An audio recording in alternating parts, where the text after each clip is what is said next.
Hello, good evening. Magandang gabi sa inyo lahat. At kumusta kayo? This is Justin Talk, News PH.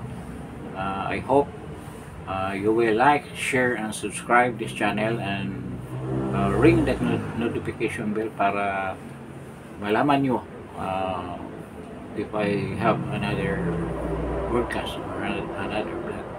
For tonight, isa sa mga topic na i-discuss natin, topic that we will be talking about ay itong medyo controversial na decision ng National Security Council. I think this is an overgrown topic. Since last week, i-discuss na ito with lots of bloggers, with social media influencers, then ang mainstream media are still discussing this topic. But gusto kong i-discuss din ito in another way. Hindi naman different way. It's the same way, but I have to make some comments with regards to that the events that unfold on the declaration ng non-membership in the Executive Committee of VP Sara and PRRD, President ex-President Gloria Arroyo and ex-President Erap Estrada. So, kaninang umaga, salita ito si Bersamin, the Executive Secretary ni PBBM. Aside from his comment na si Sara is irrelevant this time, kaya hindi siya in-invite, irrelevant naman siya, yun ang sinabi niya nung I think the last 3 days sinabi niya. Ngayon sinabi rin niya na it is the prerogative of the President kung sino ang tinatrust niya at yung hindi siya nagtatrust. Kaya pwede niyang he has the right kung sinong tanggalin niya dahil wala na siyang trust. At hindi na dapat isama dyan sa Execom na yan, ng Execom ng NEC. So ganyan ang interpretation ni Bersamin na kinukontra din naman ni former spokesman at legal counsel ni President Duterte na si Sal Panilo, si Attorney Sal Panilo. Sa view ko naman, with regards to the statement of Bersamin, yung sinabi niyang irrelevant. Alam mo, Sir Justice Kadati, being part of the NEC since time immemorial, nandiyan na yung Vice President. At whether meron man siyang sasabihin dyan as a suggestion or any event na witness niya na pwede siyang tumulong to resolve a certain security issue, karapatan niya yan, being a member. Kaya walang isa dyan na member ng NEC sa Execom nila na hindi relevant. Everybody is relevant. Kasi kinoconsider mo naman pinakinggan. Ibig sabihin, ang isang presidente dapat ang mga ideas, ang mga suggestions, ang mga opinion, ang mga views ng mga member ng Execom para it will help him, it will aid in formulating the right security decision para sa bansa natin. Before siya mag-execute, makikinig muna siya doon sa mga taong may nalalaman at may alam with regard to security. At lalo na si VP Sara, dahil si Sara is an experienced anti-subversion advocate at talagang ginagampanan niya ang kanyang advocacy na yan. since she was the mayor of a city na matagal na nagiging shall we say under ng mga subversives, no? Talagang na-influensyan yung mga tao dyan sa lugar niya, and she successfully with her father eliminate the problem in Davao City. So how can you say na hindi siya capable? How can you say na hindi siya relevant? Do you mean yung mga problem natin ngayon at the problem noon hindi pa existing? How about the problem natin sa subversion, sa mga NPA? They're still existing. At napaka malaking tulong ang ibibigay ni VP Sara na advice para sa isang presidente na walang ka-experience solving problems in security, lalo na ang mga regarding sa mga rebelde natin na hanggang ngayon nakipaglaban pa rin sa gobyerno. Kaya hindi yan tama ang sinasabi na irrelevant si VP Sara. Ngayon may comment din ako bakit naging irrelevant ang sabi niya. Ngayon, ang isa pa niyang sabi, PBBM has the right to invite only those he trusted. Ganun. Bakit sa pagkapanahonan ni President Duterte, si Leni Robredo, na talagang dapat naman hindi siya magta-trust dahil sa mga ginawang actuations ni BP Leni Robredo, na nagpupunta pa doon sa ibang bansa, nagsasalita pa doon ng mga forums, tapos sinisiraan yung mismong gobyerno kung saan siya where she belong.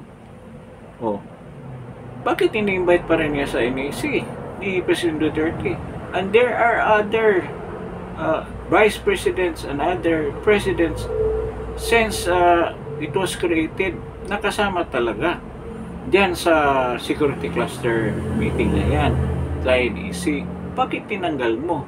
Ba't sabihin mo na yung tinatrust lang niya? Regardless if you have no trust or you have distrust on these persons, they still can give you an advice with regards to the security situation, security condition of our country, na dapat makikinig ang presidente sa kanila, whether ayaw niya sa kanya, hindi. At member sila ever since member yung vice president and other presidents, kasama yan. So klarong-klaro yung ang intensyon ng presidente at administration, na yung mga deputy congressman lang nila ang inapuwing para dyan sa position, ang Senate President, saka yung Speaker of the House, at lahat na mga relevant na mga cabinet secretaries ang sinama niya, tulad ng sa DOJ, si Boeing, kasama yan, DILG, kasama, yung sino pa ba? Halos lahat ng secretaries ay kasama diyan sa NEC na yan. Tapos yung mga ex-president, tinanggal pa. Isa lang ang ano ko dyan, haka-haka dyan. Bakit hindi sinama? Kasi ayaw nila marinig kung anong sasabihin ni VP Sara tungkol sa real security situation ng bansa natin. Lalo na kung galing kay PRRD.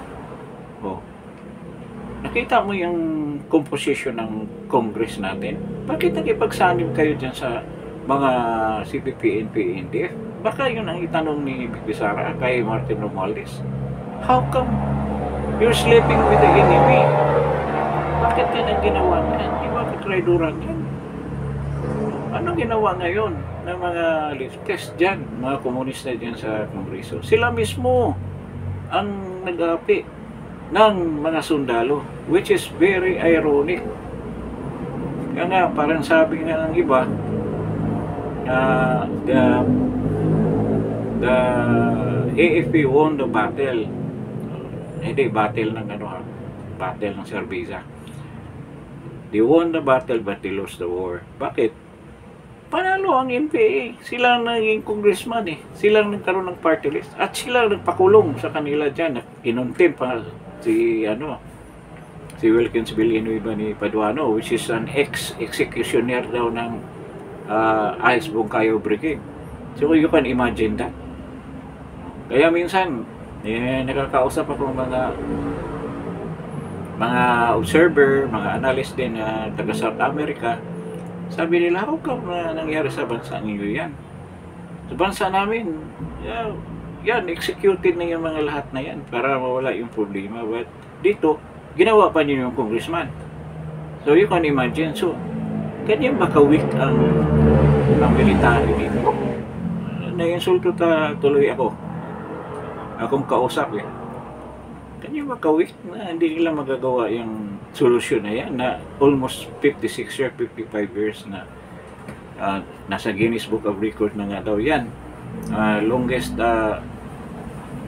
rebellion sa buong mundo. So, ganun ang nangyari. So, baka nga yun ang sasabihin ni BP Sara eh. Isa pa, baka sabihin ni BP Sara, or talagang sinadya nila dahil bigla nilang nagdatingan yung mga Afghans. Sabi nila, mga empleyado daw ng mga sa US bases doon sa Kabul, Afghanistan. Bago yun bumagsak ang regime na yun, iniwanan ng Amerikano. Kaya yan, mga yan, their employees daw doon sa base ng US, kailangan nila dalhin dahil papatayin ng mga Taliban yan eh.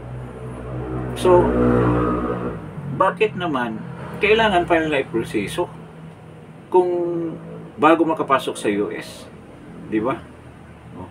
Sabi nila, there's almost no time na maproseso pa yung siguro mga visa nila papuntang US dahil iba ng presidente, baka hindi na yan tatanggapin. So, ibig sabihin, may mga Afghan na tayo kasama dito. Ang problema kung mga mole yan ng Taliban, ng mga terorista, baka dito magkasik ng lagim yan dito. Tsaka isa kinala ko dyan, yung mga Afghan na yan, di ba sa base sila, some of them are sundalo. And they have expertise sigurado pagpaputok ng mga Tomahawk missile na yan using the Typhoon launcher, missile launcher. O, di ba? Baka ngayon ang magsimula ng gira dyan. O, baka yan ang may kabisado ang pagpaputok ng mga missile na yan. O, di ba? Kasi galing na sa Taliban yan eh. Marami namang missile din doon. O. So, malamang yun, kasi ang mga military, hindi pa gaanong tinitraining nila dyan how to use these missiles. Actually, they're using Tomahawk missile eh. Then, ang missile launcher nila is Typhoon class. Dito naman sa Europe, Shadow naman ang pangalan ng nila, launcher. Pero yung missile nila is Tomahawk. Kaya pag-usapan natin yan, yung regarding dyan sa Tomahawk na yan. Ngayon, so you can imagine na talagang piniprevent nila na magpunta diyan si Inday at sasabihin niya yung mga concern niya, mga hinaing niya with regards to the security ng ating bansa. Kahit naman hindi niya sabihin yung mga threat sa kanya. Diba? Which is also a security concern dahil siya ay next in line. She is the Vice President at next in line siya sa position. E paano na lang kung mawala ang Presidente at mawala rin siya? Di ba? So, yun ang kinatatakutan nila PBBM. At saka ito nga, bigla nagdatingan yung mga Afghans. Ewan ko kung saan galing, Germany yata o France galing. Bakit hindi nila pre-notice doon kung totoo yun ang dahilan? Kaya nandito sila para before papasok sa US, ipoprocess mo na yung mga visas nila. Doon na sana. So talagang meron yang reason bakit dinala dito. At yan ang openly na disagreement ni VP Sara sa DFA, na sinabi niya na ayaw niya na pupunta yan dito yung mga Afghan Taliban na yan. So yan ang ayaw nila, kaya ayaw nilang isama sa NAC Exicom si Inday Sara at saka si PRD, lalo na si PRD. Ang dami niyang masasabi with regards to the present status of our national security today. Kaya nga si Inday, alam naman niya na nag-meeting noong February 2022. At 2023, I think 2023, nag-meeting. Hindi siya in-invite. Ngayon, inunahan na nga niya. Sinabihan, salita na siya. Bakit hindi niyo ako in-invite? At anong reason? At pwede bang makita ang minutes notarized pa? Nakanotaryo na minutes nung meeting ninyo nung February 2023. Para malaman ko as a member. Hindi pa naman ako tanggal noon, di ba? Sabi yun siguro ang insinuation ni VP Sara. Hindi pa ako tanggal, member pa ako. So, I have the right to demand ng report na yan sa minutes ng meeting ninyo. Tawa si VP Inday ka. Kaya sabihin na irrelevant, marami siyang dapat sabihin dyan na ayaw ninyo marinig. Hindi sa dahil you distrusted Inday Sara and PRD, but there are issues that you don't want to hear at masasaktan kayo. At isa nga sa mga kahaka, isa dyan, ang plano nila, whole of the government approach, this declaration of martial law. Siyempre, kung i-touch na yan, siguradong mag-disagree ang lahat sila mga ex-president. Why you should declare martial law? Ano bang basis mo? Baka yun ang disagreement nila. Yun ang argument nila. Bakit mag-declare sila? Mr. President, ng ganyang declaration.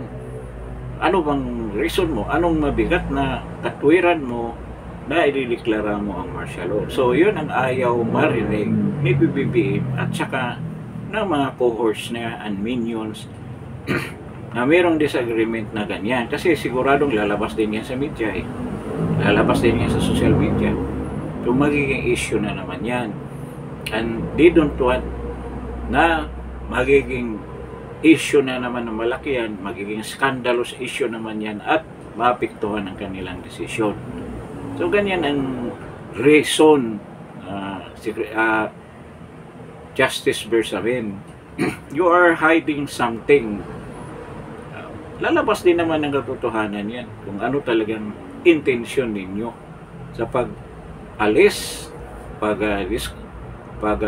disregard, pag-alis ni VP Sara, PRD, at yung mga ex-president yan sa NEC na yan. Yung iba ang interpretation, pero ito ang interpretation ko. Ayaw nila marinig si VP Sara kung anong sasabihin dyan. Baka sila'y masaktan at mabuking sila sa mga gagawin nila. Siyempre, marami yan sila. Baka naman ma-mention, we're planning to declare martial law, di ba? Hindi naman siguro sila kanyang kagago. Openly sasabihin yan. This sekreto lang yan. Talagang top secret yan kung gagawin man nila yan. But kung i-raise yung issue niya sa NEC during a meeting, talagang they will answer, but siguradong negative yun ang answer. But at least aware na tayo kung ganyan. So, ito nga, si PBBM, kung maalala nyo, nagkaroon ng balikatan noong Abril-Mayo. Ngayon, nagdala sila ng launcher, Typhoon missile, pero hindi nila sinabi na meron silang tinisting. Ang sinabi nila, BrahMos daw ang tinisting.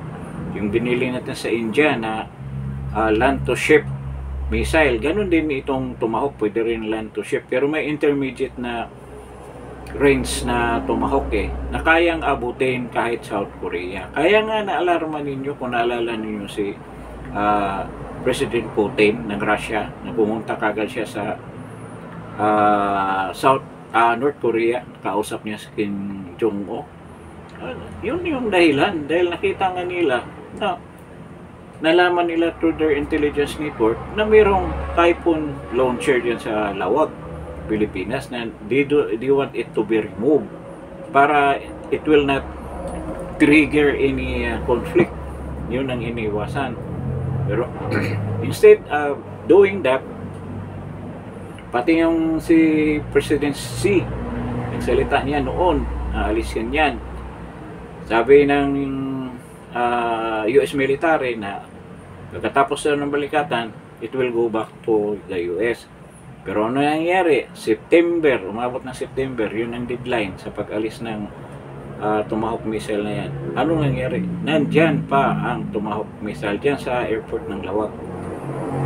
Yan ang ginawang EDCA site ng ni PBBM. Malapit lang daw sa bahay nila yan. Bakit tuwa sila na mawasak yung bahay nila kung atakihin ng China yan?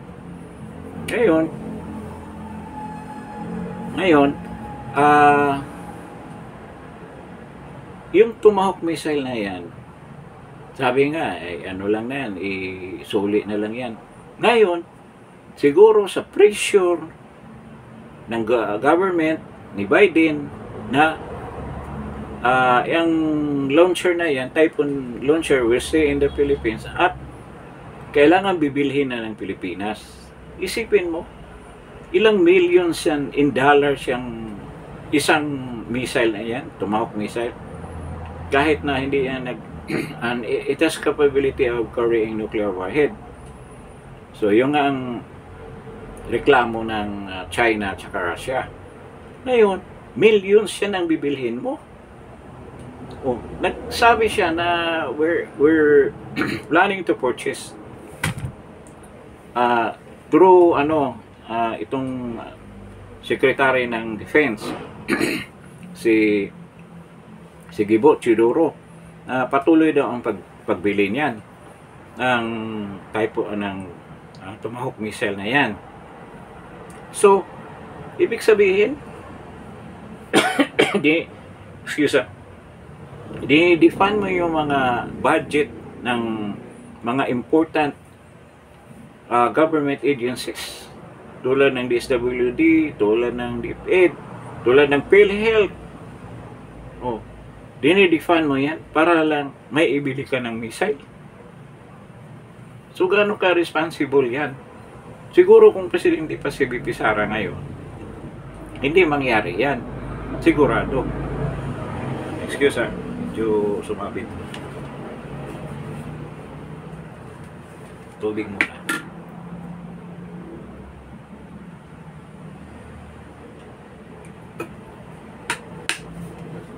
Sorry.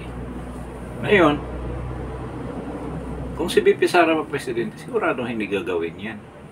Na instead of ibigay mo yan sa purpose o totoong aid or ayuda doon sa mga totoong nangangailangan, ibili mo ng missile. Or, sa tingin ko, he had committed with Biden in lieu kapalit ang kanilang ill-gotten wealth na ma-release sa mga bangko doon sa US. Lahat naman nakaalam yan. Since time immemorial. Alam na natin na na-freeze ang mga assets nila dahil sa kaso na hinarap nila sa US at saka sa Hawaii. US, Hawaii. So yun ang dahilan. Kaya siya ngayon pressured na kukunin yung mga Typhoon missile na yan. So ganyan ang kwento. Yun ang dahilan. Isipin mo, ang isang Tomahawk missile, magkano yan? I don't know kung anong model yan kasi maraming modelo yan. Yung ginamit kasi doon sa Otis, hindi yun modelo na Tomahawk missile. yung sinundan itong pinakabago. Kaya nga, pinakawala na nila kasi mayroong bagong modelo na Yung bagong modelo ngayon mas matindi. Pero talo pa rin sa Dongfeng missile.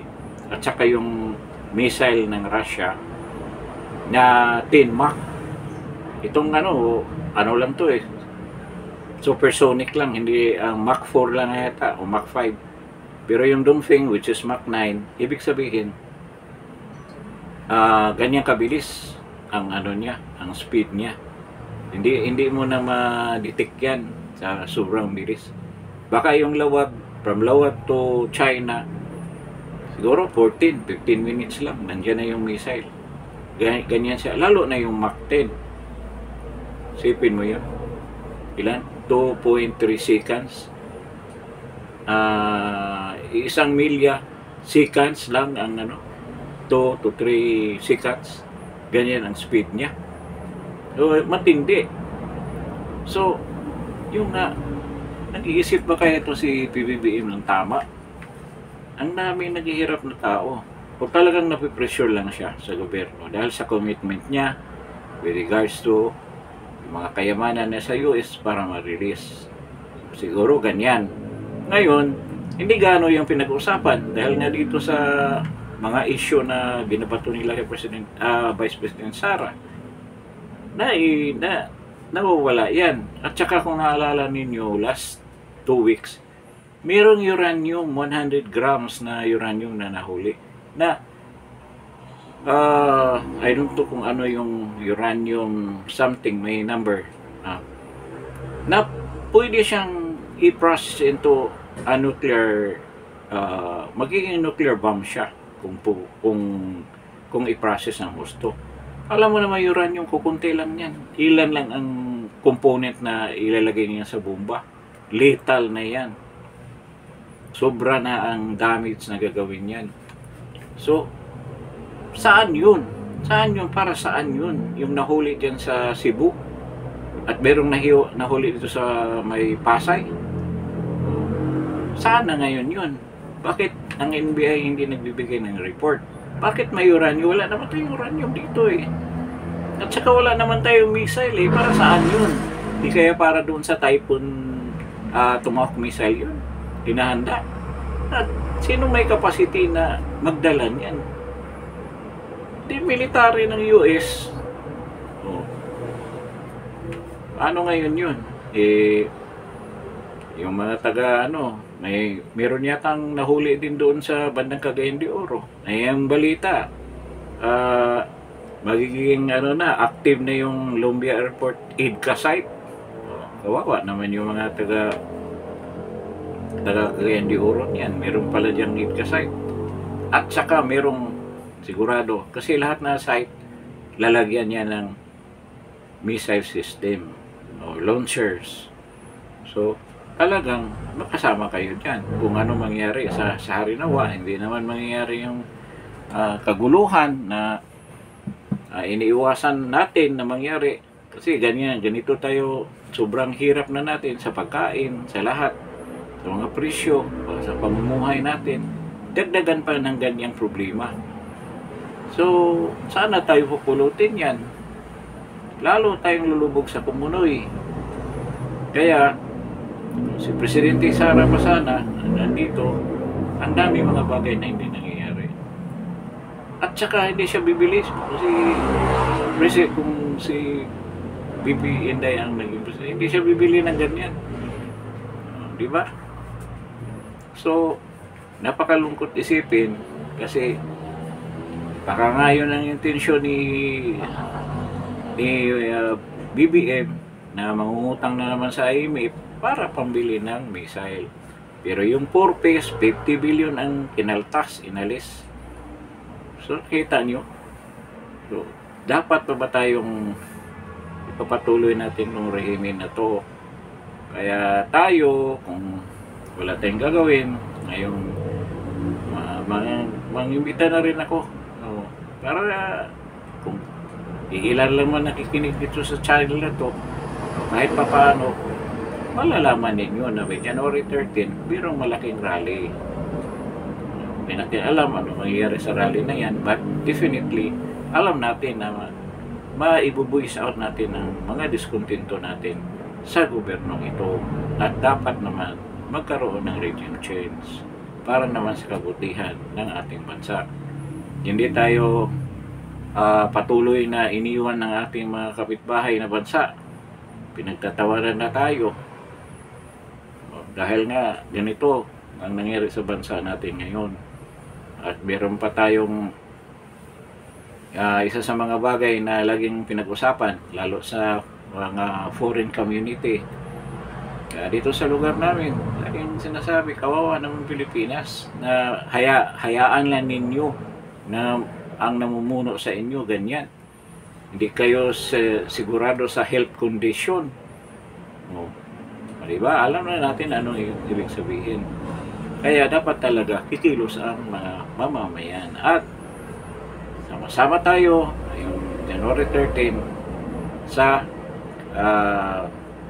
Liwasang Bonifacio kung nandito kayo sa Manila at sa mga probinsya. Alam na mga nandun sa probinsya kung saan kayo pupunta, saan man, sa Davao, sa Cebu, kung saan man yung mga kongregasyon ng Iglesia ni Cristo,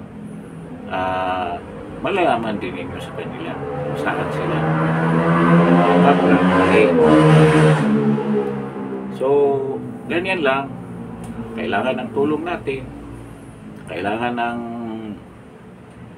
suporta natin para kay VP Sara, para naman kahit na may balak sila na ituloy talaga ang impeachment directly sa Senado.